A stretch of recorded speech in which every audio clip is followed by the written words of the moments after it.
ಅನೇಕ ಮಂದಿ ಬೆಳಗ್ಗೆ ಎದ್ದ ತಕ್ಷಣ ಚಹಾ ಕುಡಿಯದೆ ತಮ್ಮ ದಿನವನ್ನು ಪ್ರಾರಂಭಿಸುವುದಿಲ್ಲ. ಬಹುತೇಕ ಮಂದಿ ಹಾಲಿನ ಟೀ ಕುಡಿಯಲು ಇಷ್ಟಪಡುತ್ತಾರೆ. ಹೀಗಾಗಿ ದಿನದಲ್ಲಿ ಹಲವಾರು ಬಾರಿ ಹಾಲಿನಿಂದ ತಯಾರಿಸಿದ ಚಹಾವನ್ನು ಕುಡಿಯುತ್ತಾರೆ.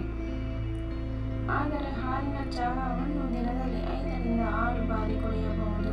ಇಲ್ಲದಿದ್ದರೆ ಅನೇಕ ಗಂಭೀರ ಸಮಸ್ಯೆಗಳು ಉದ್ಭವಿಸಬಹುದು ಎಂದು ಅನುಭವಿ ಹೇಳುತ್ತಾರೆ.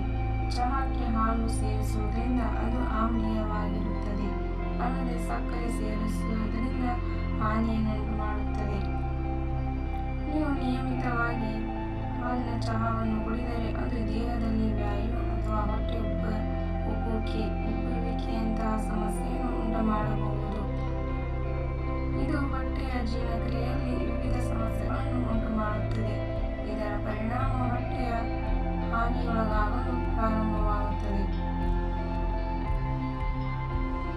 ಈ ರೀತಿ ಚಹಾವನ್ನು ಕುಡಿಯುವುದರಿಂದ ದೇಹದಲ್ಲಿ ಅಪೌಷ್ಟಿಕತೆ ಉಂಟಾಗುತ್ತದೆ. ಅದರಲ್ಲಿಯೂ ಹೆಚ್ಚಾಗಿ ಕುಡಿಯುವುದರಿಂದ ಆಹಾರದಿಂದ ಪೋಷಕಾಂಶಗಳನ್ನು ಹೀರಿಕೊಳ್ಳುವ ದೇಹದ ಸಾಮರ್ಥ್ಯವನ್ನು ಕಡಿಮೆ ಮಾಡುತ್ತದೆ.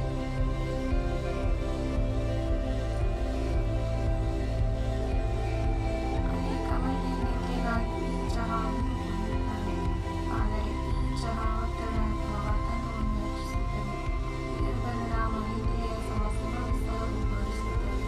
ಇದು ನಿದ್ರಾಹೀನತೆಯನ್ನು ಉಂಟುಮಾಡುತ್ತದೆ. ಈ ಹಾಲಿನ ಟೀಯನ್ನು ದಿನ ಬಿಟ್ಟು ದಿನ ಕುಡಿದರೆ ಮುಖದಲ್ಲಿ ಮೊಡವೆಗಳು ಹೆಚ್ಚುತ್ತದೆ. ಏಕೆಂದರೆ ಈ ಟೀ ಕುಡಿಯುವುದರಿಂದ ದೇಹದ ಆಮ್ಲೀಯವಾಗುತ್ತದೆ. ಇದರ ಪರಿಣಾಮ ಬಾಯಿಯಲ್ಲಿ ಮೊಡವೆಗಳ ಪ್ರವೃತ್ತಿಯು ಬಹಳಷ್ಟು ಹೆಚ್ಚಾಗುತ್ತದೆ.